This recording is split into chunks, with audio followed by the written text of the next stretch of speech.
ಮೈಸೂರು ದಸರಾ ಜಂಬೂ ಸವಾರಿಗೆ ಕ್ಷಣಗಣನೆ ಆರಂಭ ಆಗಿದೆ. ಪುಷ್ಪಾರ್ಚನೆ ವೇಳೆ 21 ಸುತ್ತಿನ ಪಿರಂಗಿಯನ್ನ ಸಿಡಿಸುವಂಥದ್ದು. ಆ ನಿಟ್ಟಿನಲ್ಲಿ ಈಗಾಗಲೇ ಆ ಒಂದು ಪಿರಂಗಿಗಳನ್ನ ಅರಮನೆಯಿಂದ ಏನು ಗನ್ ಹೌಸ್ ಬಳಿಗೆ ತೆಗೆದುಕೊಳ್ಳುವಂತ ಕೆಲಸವನ್ನ ಇಲ್ಲಿನ ಪೊಲೀಸ್ ಸಿಬ್ಬಂದಿಗಳು ಮಾಡ್ತಾ ಇದ್ದಾರೆ. ದೃಶ್ಯಗಳಲ್ಲಿ ನೋಡ್ತಾ ಇದ್ದಾರೆ. ಈಗಾಗಲೇ ಆ ಪಿರಂಗಿಗಳು 21 ಸುತ್ತು ಪಿರಂಗಿಯನ್ನ ಸಿಡಿಸುವ ಮೂಲಕ ಆ ಒಂದು ಗೌರವ ವಂದನೆಯನ್ನ ಪುಷ್ಪಾರ್ಚನೆ ವೇಳೆ ಮಾಡುವಂಥದ್ದು. ಆ ನಿಟ್ಟಿನಲ್ಲಿ ಪಿರಂಗಿಗಳನ್ನ ಇದೀಗ ಆ ಒಂದು ಮೈದಾನಕ್ಕೆ ತೆಗೆದುಕೊಂಡು ಹೋಗುವಂತ ಕೆಲಸವನ್ನ ಸಿಬ್ಬಂದಿಗಳು ಮಾಡ್ತಾ ಇದ್ದಾರೆ.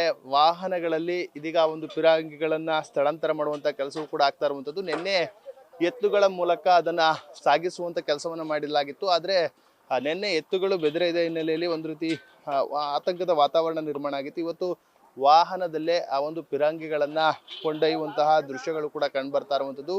ಪೊಲೀಸರು ಆ ಒಂದು ಪಿರಂಗಿಗಳನ್ನ ತೆಗೆದುಕೊಂಡು ಹೋಗುವಂತಹ ದೃಶ್ಯಗಳು ಕಂಡು ಬರ್ತಾ ಇದೆ. ಈ ಎಲ್ಲ ಪಿರಂಗಿಗಳು ಏನು ಆ ಮೈದಾನಕ್ಕೆ ಹೋದ ಬಳಿಕ ಏನು ಗನ್ ಹೌಸ್ ಬಳಿಯ ಆ ಒಂದು ಪಾರ್ಕಿಂಗ್ ಜಾಗ ಇದೆ, ಅಲ್ಲಿ ಆ ಒಂದು ಪಿರಂಗಿಗಳನ್ನ ಸಿಡಿಸುವಂಥದ್ದು. ಏನು ಪುಷ್ಪಾರ್ಚನೆ ವೇಳೆ ರಾಷ್ಟ್ರಗೀತೆಯನ್ನು ಆಡ್ತಾರೆ, ಆ ಸಂದರ್ಭದಲ್ಲಿ ಆ ಒಂದು ಪಿರಂಗಿ 21 ಸುತ್ತು ಸಿಡಿಯುವಂಥದ್ದು. ಆ ನಿಟ್ಟಿನಲ್ಲಿ ಈ ಒಂದು ಪಿರಂಗಿಗಳನ್ನ ಕೊಂಡೊಯ್ತಾ ಇರುವಂಥದ್ದು. ಕ್ಯಾಮ್ರಾ ಪರ್ಸನ್ ಅರ್ಷಿ ಜೊತೆ ನಂದೀಶ್, ನ್ಯೂಸ್ ಫಸ್ಟ್, ಮೈಸೂರು.